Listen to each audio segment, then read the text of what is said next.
What's up, everybody? Welcome back to the Martian MMA podcast. I am your host, and my name is John, and this week we are back to analyze the UFC Fight Night card going down this Saturday, June 13th, 2020, headlined by Jessica Eye versus Cynthia Calvillo. This 11-fight card will take place at the UFC Apex in Las Vegas, Nevada, and we will be breaking down all 11 fights betting lines throughout this podcast. Last week, the UFC 250 pay-per-view was not a good betting pay-per-view for me personally. I apologize for some of the wrong picks last week. Was definitely way off on a few of those fights and paid the price on that. But it's a brand new week, and we'll get back to the betting lines this weekend. So the first fight of the evening in the welterweight division, we have Anthony Ivy taking on Griffin-Aguilera. The opening betting line for this fight was Ivy minus 230 to Aguilera plus 170. Right now we are looking at Ivy minus 190 to Aguilera plus 165. We got two fighters making their UFC debuts in this fight. I watched a lot of both of these guys' fights, and I have to say that I think I'm more impressed with Christian Aguilera. I think he shows the more well-rounded game, and particularly he has a better style suited for this matchup.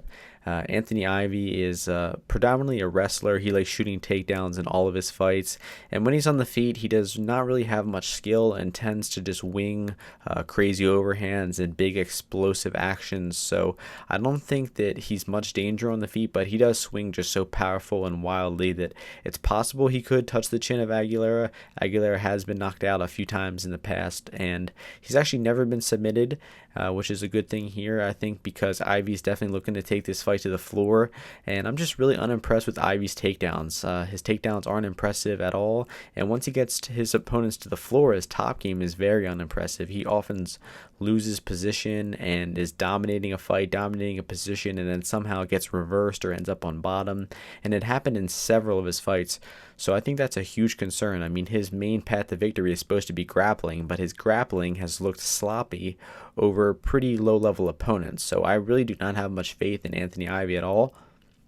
I think this fight could be lined at a near pick'em with maybe Ivy as a slight favorite, but I definitely think that the value is on Aguilera in this one. I already bet him for one unit at plus 175. Was expecting the line to come down a little more, but it has not come in. Not much action coming in on Aguilera or either side of this one.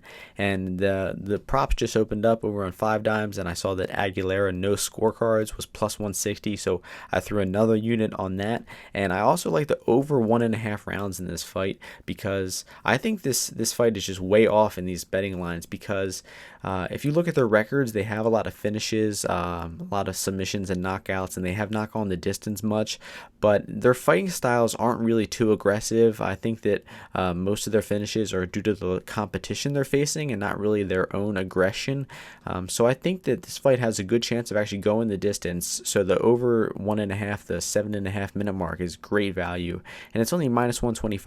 So I think that the odds maker might have messed up in this fight. I think the goes the distance has value, the over 1.5, and once again Aguilera money line. So I'm pretty confident in Aguilera in this spot. I see him stuffing takedowns and landing the better strikes in the feed. He's definitely the better striker in my opinion, and I think he has the takedown defense and the defensive grappling to avoid getting taken down and spending a long amount of time on his back. So the pick for me is going to be Aguilera. I could see a knockout. I could see a decision as well. I'm going to go with a decision as my official pick, but I think that the knockout is probably the most likely finish here.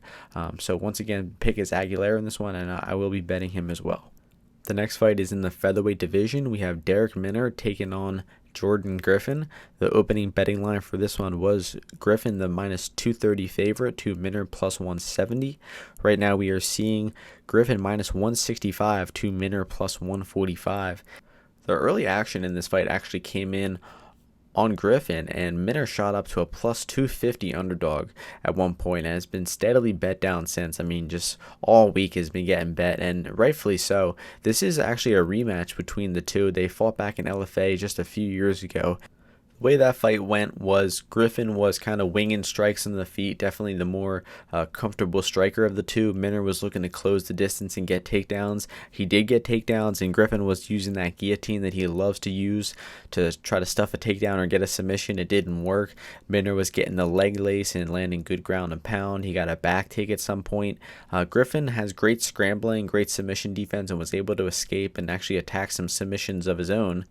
And Minner definitely won the majority of round 1, but he actually got reversed and ended round 1 on his back. And round 2 started with Minner definitely looking to hit the takedowns again. He did not look like he wanted any part of striking with Griffin on the feet. He was able to hit takedowns. He was out-grappling Griffin on the ground, but Griffin just stayed tough, was defending the chokes, and was able to actually get a crazy armbar from a weird position and stop Darrick Minner by submission via armbar in the second round. So it was a pretty crazy fight, but if you look at it, I mean, Griffin was losing and getting out-grappled, taken down, and Griffin still shows a lot of those same problems. I was actually betting against Griffin last fight on TJ Brown as an underdog. TJ Brown was dominating the fight, taking him down over and over again, was looking a little sloppy doing so, and that's what happened. He left his neck out on a sloppy takedown. Griffin snatched it and got a guillotine from a crazy position and put him out cold. So you can never count Griffin out, even when he's getting out-grappled, and he just stays tough and is always in the fight. And a big concern in this fight is the cardio, because Darrick Minner is a huge front runner. He's always looking to get in the fight aggressively. He's looking to do damage, get top position in round 1. But once the fight gets out of the first round, he has a significant drop-off in skill and success in his record. I think like 21 of his 24 wins are in the first round, so that just goes to show how much of a front runner he is. And I think he's maybe 3-6 or something like that when fights that get out of the first round. So if this one gets past the 7-8 minute mark, definitely look for Minner to gas out and look for maybe Griffin to take over. But I honestly think that Minner is going to hit the takedowns again in this fight. I think that we have seen no improvement from the takedown defense or the footwork of Griffin. He's gotten taken down and out-grappled in pretty much every one of his UFC fights. So that's exactly why you saw the early action come in on Darrick Minner here, is because he probably starts this fight aggressive, gets takedowns, and starts winning the fight.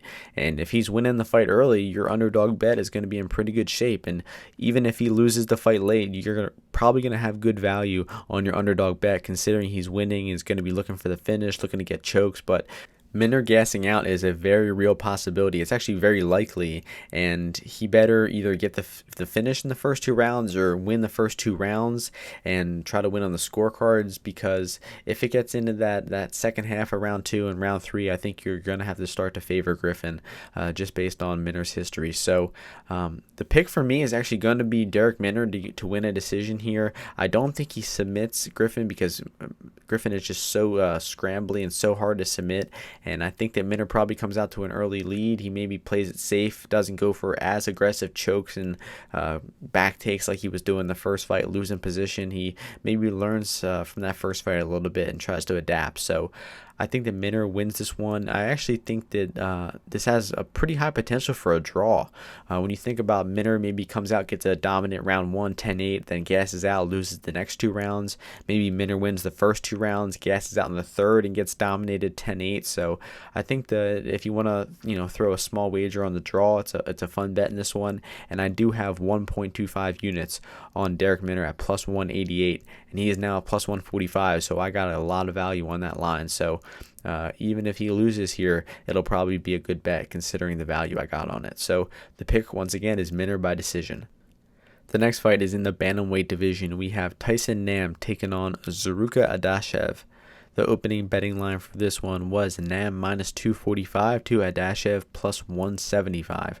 Right now we are looking at a pick'em minus 115 for both fighters, which means a massive amount of action is coming in on Adashev, and I have to admit I'm pretty surprised and amazed by this line. And I think that I'd be willing to bet by the time that you guys are listening to this podcast that the line is probably a little more in favor of Tyson Nam. He's probably around minus 130, minus 140 in the next few hours, honestly. I don't know how this line is holding right now, but it currently is. And the reason I say this is because Adashev is 3-1 in mixed martial arts. He's a former kickboxer. He has some glory kickboxing experience, but from what I've seen of his MMA skills, he has done a pretty poor job of adapting his skills. He's not fully committing to MMA. He's also fighting kickboxing and MMA at the same time. So MMA is kind of like a side gig of his. It definitely seems like he's better at kickboxing with a 16-3 record. And he lost his first MMA fight by rear naked choke in round 1. And he finished some lower level fighters in Bellator and was hitting some takedowns on low-level fighters. And the Ron Leon fight is a really worrisome fight because Adashev is dominating rounds 1 and 2 of that fight. He was hitting takedowns, keeping top control. I mean, this Leon guy looked awful off his back, like a total white belt or blue belt, very little experience. And then Adashev, despite dominating the fight, actually gassed out and was taken down and stuck on bottom in round 3. And you got to figure that if he was dominating the fight, not really expending too much energy, and he still gassed out, I mean, the guy's cardio is a definite concern. You add in the fact that he's coming into this fight on like 5 days short notice. We have no idea what kind of training he was doing. I mean, it's a huge question mark amongst Adashev, and we haven't even discussed the technical flaws of him as a fighter. And what I noticed from him is, despite being a kickboxer, he doesn't like to sit back and pick his opponents apart at range and pick his strikes and throw limited volume. He likes exploding with big, long strings of offense and flying knees and spinning attacks and long 10-punch combinations. And I just don't think that fits his style. I mean, when I've seen him stay at range and pick his shots and throw crisp strikes, he actually looks pretty good. But for the most amount of time that I've seen him striking in MMA, he's just exploding and wild and off balance, and he's got very poor footwork. He's overextended on his punches. I mean, he's really not shown his kickboxing abilities at all. I mean, if I have not known that he was a former kickboxer, I would not know at all from watching his fights. I would just think he's another inexperienced raw MMA fighter. So I actually am going to favor Tyson Nam pretty heavily in this one. I think it's a huge step down in competition for Tyson Nam. He is 0-2 in the UFC, but fought some pretty stiff competition. Sergio Pettis is a great fighter. Kai France is a pretty decent fighter. And Tyson Nam hung in those fights. Did get out-volumed and outstruck to a decision in both of them, but I thought in the Kai France fight, he showed some real promise when he was moving forward. He was very effective in outstriking Kai France. He just hasn't had the best volume. And that's really my biggest concern for Nam in this fight is the volume. I don't think that Adashev is a knockout threat at all or a submission threat. I think it really only comes down to his volume, is it? And if these two kickbox for 15 minutes at range, then I could see Nam losing a decision by just not throwing enough strikes and getting out-volumed by the younger, more athletic guy, because Nam is a 36-year-old fighter for the flyweight bantamweight division. That's definitely old. So we might see a speed and youth difference for Adashev. But besides that, I think Tyson Nam will win this fight pretty easily. I think that he will just outstrike Adashev on the feet by landing the more damaging strikes, and we could even see a knockout from Nam. He's shown a lot of knockout power in his previous fights, not in the UFC yet, but I think that this might be his first decent win under his belt in the UFC. So huge step down in competition for Nam. At -115, -110, there's a ton of value. I bet 1.5 units on Tyson Nam at -110. So I don't think that price will hold. I advise you to get in your bets on Nam if you want to hit him now. Because I think the line should be bouncing back his way after the early action came in on Adashev. So if you got Adashev at +175 or anywhere up to maybe +130, I think you got a decent bet. But there's no value left on Adashev, and it's totally a Nam or pass situation in the betting line. The next fight is in the women's bantamweight division. We have Julia Avila taking on Gina Mazany. The opening betting line for this one was Avila, the favorite, at -245 to Mazany +175. Right now, we are looking at Avila -525 to Mazany +415. Definitely a bad opening line for this one. The public came in and bet Avila heavily, and I think I actually agree with the line movement here because Avila is just the way better fighter. I won't spend too much time on this because I was very impressed with Avila in her UFC debut. She beat a pretty solid fighter in Pani Kianzad and really just showed a totally diverse MMA game. She hit takedowns, she outstruck her on the feet, she hurt her with punches, she kept her on the ground, did good stuff in takedowns. I mean, she really showed all aspects of MMA in that fight, and I was really impressed. And I had kind of forgot about that. And rewatching it this week, I was actually delighted to see some promise from this bantamweight division in Avila. Ivy-Mazany is stepping in on short notice and just has not looked good in the UFC. Overall, she got swarmed by Chiasen and got in kind of a crazy brawl. Got rocked with some punches and stopped in round 1. She got out-clinched by Lena Landsberg and hit with a lot of knees and elbows in that fight. She got taken down, out-grappled by Sarah McMahon. So she definitely hasn't had an easy going in the UFC. I'm not trashing Ivy-Mazany by any means, but I just think that she is outgunned in this fight. I think that no matter where the fight goes, I think that Avila will be doing a lot of damage. I think that we could see a knockout from Avila here because she just hits really hard. I mean, she was rocking Kianzad visibly with her punches and getting Kianzad to retreat and cover up. And I definitely think that the clinch will be a massive advantage for Avila.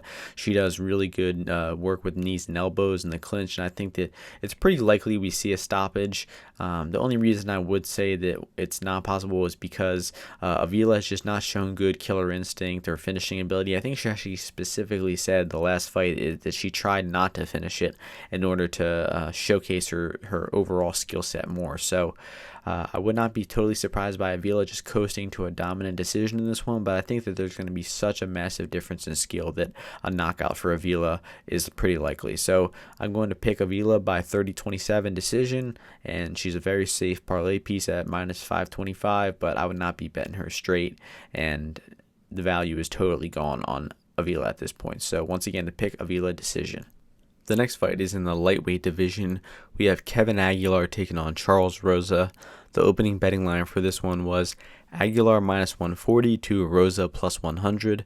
Right now we are seeing Aguilar minus 185 to Rosa plus 160. So much more action coming in on Kevin Aguilar as the favorite in this one.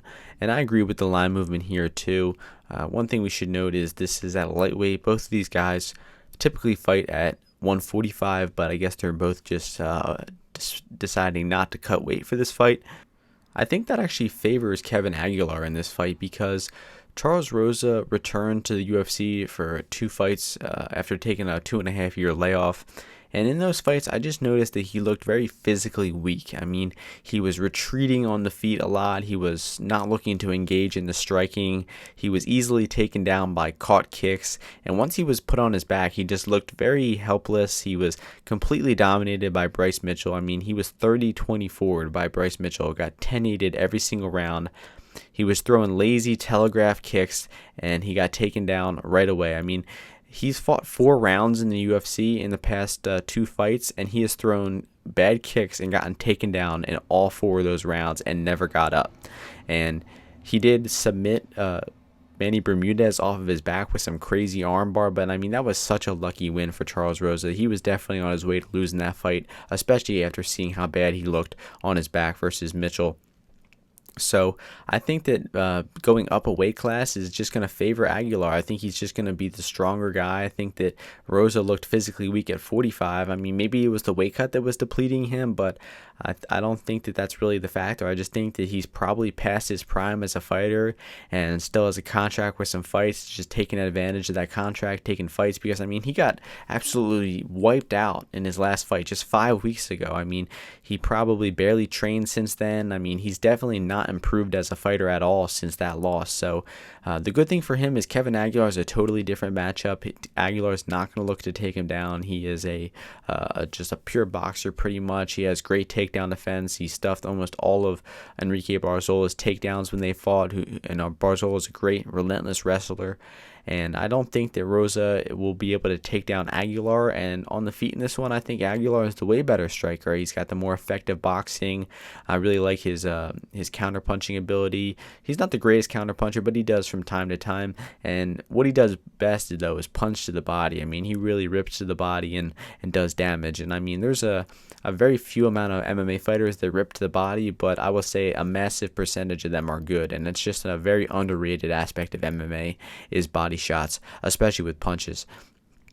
And I just think that Charles Rosa will be outgunned on the feet. I mean, he has not looked good on the feet at all. We haven't seen him striking for long amounts of time, so it's possible that he makes the fight close if the fight stays on the feet for more than 30 seconds than what we've seen from him so far. So I just think this is a very bad matchup for Rosa. I think that he gets his takedown stuffed, he gets outstruck, and I think that Kevin Aguilar is a pretty safe bet. I would cap him closer to 65-70% in this one, and I think that Aguilar by knockout is a pretty likely outcome if this fight finishes. Pretty much the most likely outcome is going to be an Aguilar knockout. So I think that Aguilar by decision is going to be my pick in this one. The next fight takes place in the women's flyweight division. We have Maria Agapova taking on Hannah-Cifers. The opening betting line for this one was Agapova minus 255 to Cifers plus 215. Right now we are seeing Agapova minus 245 to Cifers plus 205. So the early action actually came in on Cifers in this one. Agapova was down to minus 170, minus 160 at one point. So the heavy action has come back in on Agapova. And I actually think that the early action was probably more on course in this one. And I think this is going to be a closer fight than the odds indicate, but it's not a really confident pick for a few reasons. And Agapova is the natural 125er. Cifers was actually pretty undersized at 115, and now she's moving up to 125 pounds, which is not a good move at all in my opinion. And I think that that's probably why she loses this fight, is just by being a little smaller than Agapova and not really having as much power behind her punches. But I still give her a pretty good fighting chance because from what I've seen of Agapova, I'm actually just pretty unimpressed. I mean, she's a very tall and long girl. She's got decent southpaw striking, but in terms of her defense, I'm not impressed at all. I think she's mostly an offensively minded fighter. And even when she's throwing offense, I'm really concerned about her defense. She kind of keeps her head on a straight line. She pulls her chin back in a straight line like the tall man's defense and leaves her chin open for punches. And I think that she is more likely to get in a sloppy kickboxing fight. And if that happens, I think that Cifers is going to be landing punches, is going to be doing some good work, maybe getting her in the clinch and trying to muscle her around a little bit. And even though Cifers is small, she's got some pretty good physical strength and tends to hold her own in the clinch against bigger women than her. So I don't really give Cifers too many advantages in this fight. I just see it being a close, sloppy, striking decision. So in my opinion, I think that Cifers at plus 200 is going to be a pretty decent bet, considering that this fight is likely going to hit the scorecards. It's likely going to be contested 90% striking, and it's going to look pretty sloppy. And I do expect Agapova to win a decision. I think that she's going to use her reach and her length and just her better striking technique to land the better strikes, but I think it's going to be close. I think that Cifers gets her way into the clinch and starts winning the clinch exchanges. And Cifers might even hold her own at distance striking, keeping Agapova honest with her striking as well. So it's going to be a close decision. I do think Agapova probably wins this one 29-28, and I would definitely not be laying the chalk on Agapova as this much of a favorite. Have not bet Cifers at plus 200 myself yet. I just think that just like her last fight, I mean, she was plus 415 in her last fight against Mackenzie Dern, and even though she lost that fight via first round submission, she was a good bet because she was looking like the favorite. She was winning the first few minutes of that fight before just getting sloppily taken down and submitted. But there's not much of a finish threat in this fight, and I think that she has the potential to make it close over the 15 minutes. So it's going to be Cifers or pass, dog or pass situation, but I'm going to pick Agapova by decision. The next fight is in the bantamweight division. We have Jordan Espinosa taking on Mark De La Rosa. The opening betting line for this one was Espinosa minus 225, De La Rosa plus 185. Right now we are seeing Espinosa minus 160 to De La Rosa plus 140. Another fight where both fighters are moving up in weight class. Both of these guys typically fight at the 125-pound division, but they're both moving up to 35, and I think that favors Espinosa here because he's just the bigger guy. I think he's taller. He definitely seems like the better athlete, and De La Rosa is definitely one of the smallest guys on the entire roster. Both of these guys are coming off of a few losses in a row, And Espinosa, I think, has looked way worse than De La Rosa has in those few fights. And Espinosa versus Matt Schnell, he kind of got headbutted or something. He got hurt and then was triangle choked. And versus Alex Perez, he was just taken down and dominated on the ground and submitted in round one. So coming off of back-to-back submission losses, De La Rosa had more definitive losses where he was just soundly beaten by better fighters like Kai Car-France and Julian Paiva and Alex Perez as well. And I thought he showed some decent promise in those fights. Like the Kai Car-France fight, I thought he won a lot of minutes throughout that fight. His boxing looked a lot better, and he had decent output throughout that fight, but was just out-volumed and definitely lost the fight on optics. And I think Espinosa's style is just a very bad style, and it's a very amateur style, I would say. I mean, he's constantly darting in and out of the pocket, using a lot of energy, kind of just wings a lot of right hands, does not have very deep striking, does not have traditional striking or very consistent output either. I mean, we've only seen him in the go the distance the one time in his UFC career, but he only landed, I believe, 48 strikes in that fight versus Eric Shelton. He had 47 strikes throughout the 15 minutes, and he did win the fight, but I mean, when Eric Shelton was doing things and throwing his own strikes, Shelton was actually getting the better of the boxing exchanges and definitely won the last round versus Espinosa as well. So we have not really seen that much from Espinosa in the UFC. I mean, he had one low output decision win and then two quick submission losses. So we're not really sure how he'll look in this fight. I'm not really overimpressed with his skill in general. Even his win over Dutro in the Contender Series, I thought he looked pretty sloppy and athletically reliant in that one. So I could see Espinosa just getting a knockout of De La Rosa because he's just a faster, more powerful guy.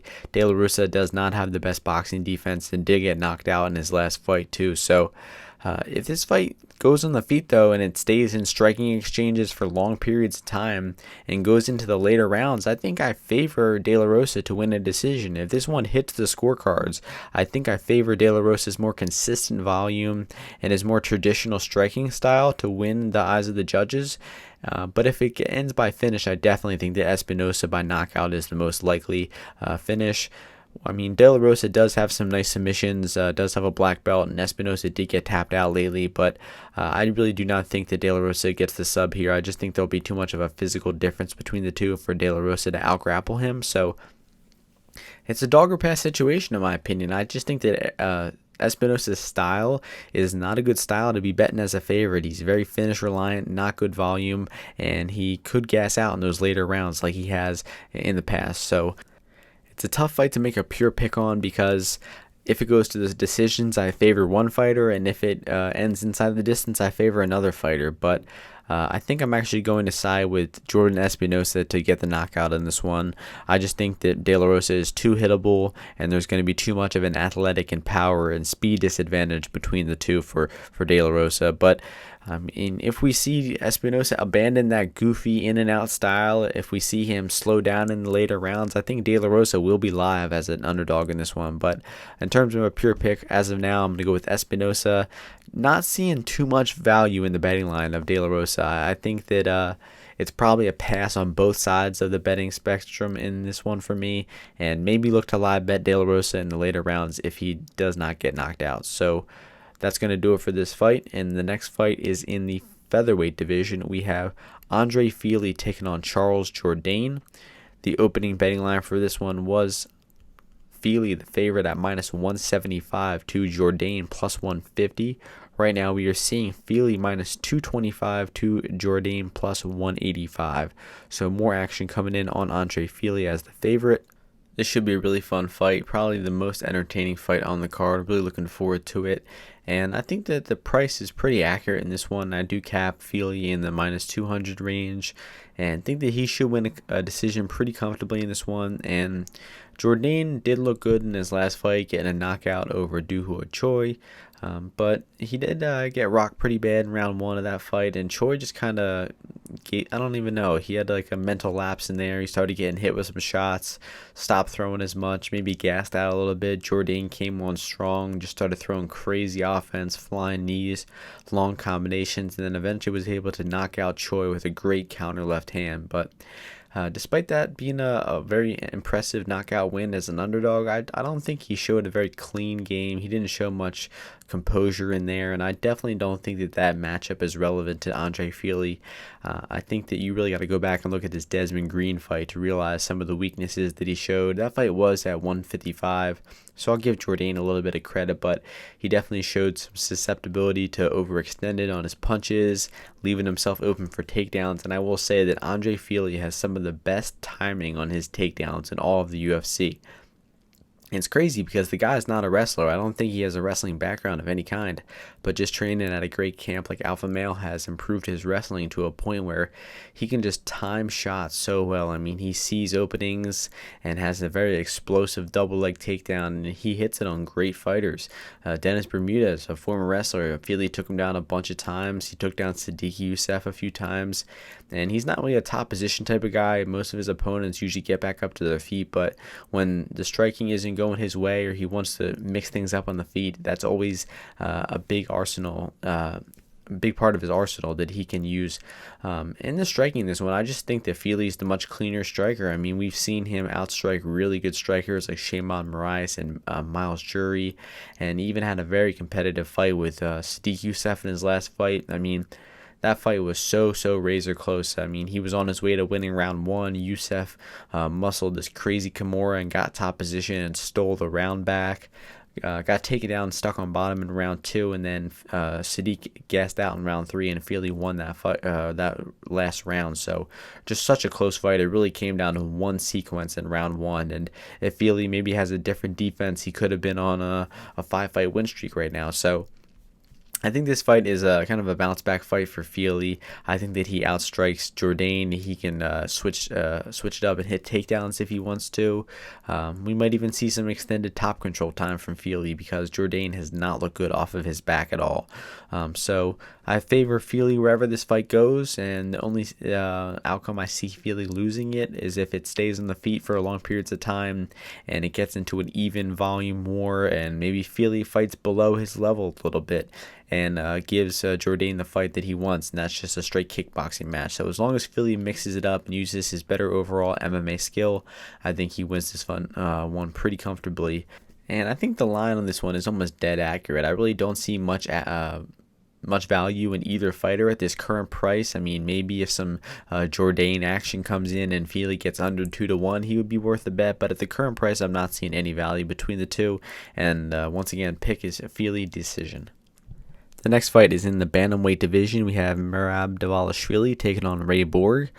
Merab opened the favorite at minus 210 to Borg plus 160. Since then, heavy action coming in on Merab. He's now minus 420 to Borg plus 335. So once again, heavy action coming in on Merab Dvalishvili, and it seems like the betting public is finally learning about what a tank Merab Dvalishvili is. I mean, the guy is just an unstoppable cardio pressure machine. He shoots constant takedowns. He's got amazing cardio and output. He's just showing pretty much indestructible qualities in the octagon. And it sounds like I'm exaggerating, but I mean, the guy is just such a tank. Sure, he has that one technical loss to Ricky Simon where he got choked out at the end of the fight, but he won the first 2 rounds of that fight. He probably should have won a decision, but the referee messed up on that one. Although it was a very weird sequence, so you can't criticize the guy too much. But Merab has just looked fantastic in UFC so far. He got a very nice win over Casey Kenny in his last fight. And Ray Borg has had a very up and down career in the UFC. He's missed weight a lot, bouncing back and forth between weight classes. But I will say in his last fight, I think he honestly turned a corner. And it could be just one fight. It could not be a consistent pattern between him. But I think that he looked fantastic versus Ricky Simon, and despite him losing that fight, I thought that he looked like maybe one of the best Ray Borgs we've ever seen. And it's crazy because I mean, he lost that fight pretty decisively, but he still might have looked like a better fighter in that loss than he had in his previous wins throughout his career. So some of the improvements I noticed for him were the counter-punching skills of him. He was actually counter-punching Ricky Simon on the feet. He was punching to the body a lot and just throwing punches and combinations. He was very fast. He looked like he had improved boxing, and it came out of nowhere, to be honest. So I think that when the fight is striking in this one, I think it's going to be very competitive, and I think that Borg actually wins the striking exchanges. And most of that comes out of Merab just kind of relentlessly charging forward. He doesn't really have much defense. He just kind of relies on his durability and his pressure and landing more strikes than you. So Merab's going to be marching forward, throwing the more strikes, but I think Borg lands the more damaging strikes. But where it's going to be difficult for Borg to win is just stopping the grappling. I mean, Dvalishvili just relentlessly shoots takedowns, and he hits takedowns. He's a fantastic wrestler. Does not have great top control time, but it doesn't really matter because he'll just drag you back to the ground. He'll hit mat returns. He'll shoot separate takedowns, and he really should out-grapple Ray Borg. Borg was taken down and held down a little bit by Ricky Simone, and I think that Borg's scrambling ability, his get-ups looked great in that fight. I mean, he was on bottom in some bad positions and was able to scramble back up to his feet. Despite him being the smaller guy, he's the former flyweight fighting natural bantamweights, and he looked like he could hold his own at the weight class. He's definitely undersized, though. There's no question about that. He's not a natural 135er, but I still think he could possibly have success late in his career at the 135-pound weight class. So I think that Borg actually is a pretty valuable bet at plus 335, and I think that that's because the striking exchanges are going to be razor close. They could even be going to Borg, and believe it or not, Merab Dvalishvili struck for more than half of that Casey Kenny fight. I counted some of the minutes up, and he spent about 8 minutes of that fight striking. So he can't strike for 8 minutes versus Ray Borg because he will lose a lot of those minutes, and he might lose rounds and possibly a decision. And he really just going to have to shoot a lot of takedowns. If Merab shoots takedowns and is wrestling for 10 minutes plus, sure, he's going to dominate the decision. But if he fools around at striking distance before, or again like he did versus Casey Kenny last fight, I think it becomes a much closer fight than the odds indicate. So as far as a pure pick, I'm still going to side with Merab Dvalishvili by decision. But at Ray Borg at plus 335, I think he's worth about a half unit bet. And I think that he has some good moments in this fight. And a lot would have to go right for him to win it. I think that he would have to do damage with the body shots, take some of the gas tank out of Dvalishvili, stuff takedowns, get off his back, scramble. I mean, he's going to have to really put on the best performance of his career to get this win. But, I mean, I think it is within the realm of the possibilities. And even though Dvalishvili is a tank of a fighter, he's a really fun fighter to watch. And I've been endorsing the hell out of him throughout this past podcast segment. But I think that, he's still human after all. He can be hurt by punches. He could possibly gas out. He could not look in his best form in this Corona atmosphere. So I think that it's definitely a dog or pass situation at this point. And the pick again is Merab by decision. In the co-main event of the evening, we have in the middleweight division, Karl Roberson taking on Marvin Vettori. The opening betting line for this one was Vettori minus 200, Roberson plus 170. Right now, we are looking at Vettori minus 230, Roberson plus 190. So this fight has been booked once again. It's been booked, I think, 2 or 3 times now. They were supposed to fight at a UFC event, I think, 2 or 3 weeks ago. They were all weighed in, and Karl Roberson was forced to pull out on fight day. I think he missed weight for the fight, did not have a good weight cut, and now they're fighting a few weeks later. And you got to wonder if he had a bad weight cut a few weeks ago. I mean, he didn't really have much time to recover, and he could be coming in here possibly still compromised in this fight.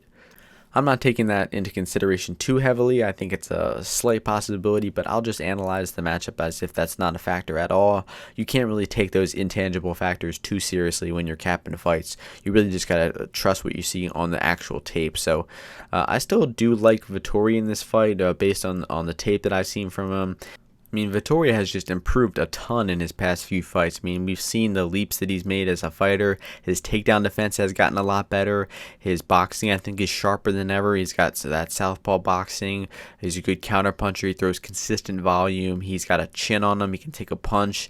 He's got good cardio in the later rounds. I mean, he really checks all the boxes when you're looking for some good attributes in a fighter. And I think he's probably one of the better fighters north of 170 pounds right now. I think he's got a lot of promise. And I think that Karl Roberson is a pretty decent fighter as well.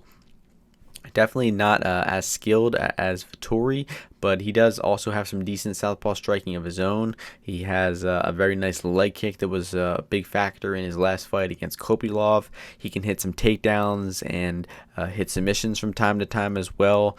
I will admit that the Turman fight was a big concern from Roberson. He did not look very good in terms of the fight IQ in that one and getting taken down, getting his back taken. I mean, he was able to escape some positions from time to time, but was put in a lot of bad spots, and really against the cage is where he struggled. I mean, Turman would push him against the cage and then take him down, and he would keep him down against the cage, and Roberson just really struggled against the cage in that fight. So I think that Vettori will be the better striker on the feet. He will be the better boxer, landing the more effective strikes, and I think that Vettori has the better takedown defense of the two, and if Roberson is looking to hit takedowns, he will likely fail, and if Vettori wants to hit takedowns, I think he will probably hit them. I think that Vettori's takedowns are good enough, and his top game is impressive enough. I mean, he was out-grappling Mutanche Ferreira not that long ago, who's, like a fifth degree black belt or something.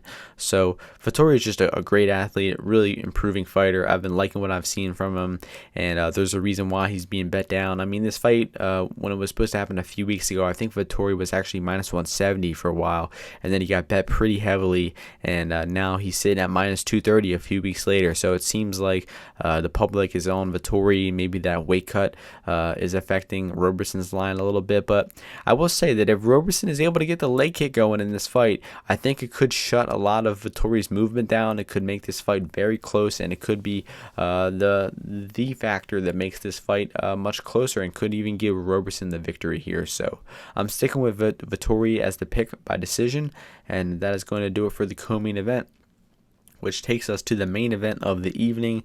In the women's flyweight division, we have Jessica Eye taking on Cynthia Calvillo.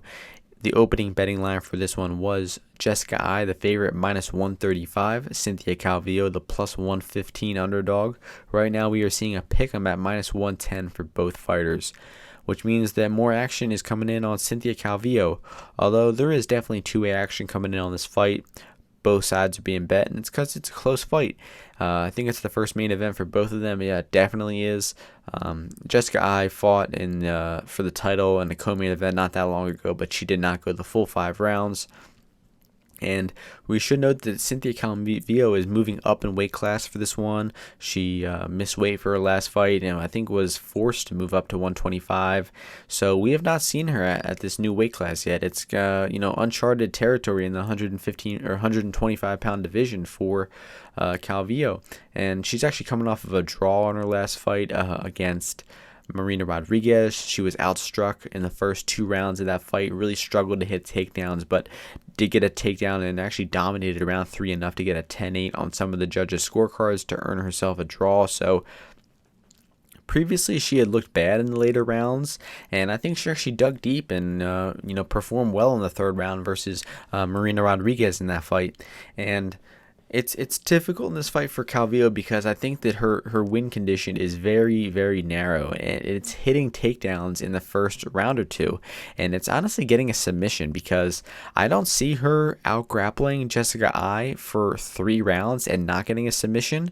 I don't see Cynthia Calvillo having any success in the striking, so I think the Calvillo submission is really her only path to victory, and if she does not get that, I think that Eye probably takes the fight over and wins the fight either by late finish or probably by decision as the most likely outcome. So I think we'll see Calvillo looking to hit takedowns early.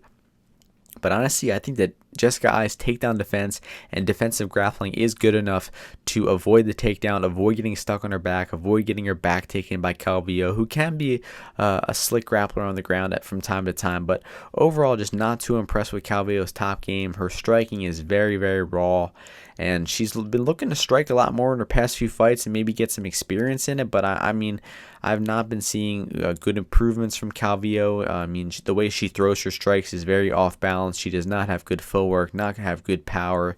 And I think that Jessica Eye is just a better, well-rounded mixed martial artist. There's no doubt she's got better experience, has fought and beaten the better competition. There's no doubt that Jessica Eye is the better striker. I think that she looked very good on the feet versus Viviana Araujo in her last fight. Was landing a ton of lead inside leg kicks, busting up Araujo's lead leg, and I was also boxing up Araujo in that fight. It was a very good performance from Jessica Eye. Great bounce back win after getting knocked out by Shevchenko, one of the most devastating knockouts of all time. Jessica Eye was kind of taken as a joke for a while, but, I gained a little bit of respect for her before last fight. I was able to bet on her and profit on her, so I'm definitely, grateful for Eye right now. But I just think this is a good matchup for her. I mean, she's going to be the bigger woman in there. She's going to have more ways to win the fight, and as long as she can avoid that early takedown from Calvillo, she should start to take over and coast in these later rounds, because her experience and striking advantage is really going to come into play. So the pick for me in this one is Jessica Eye by decision.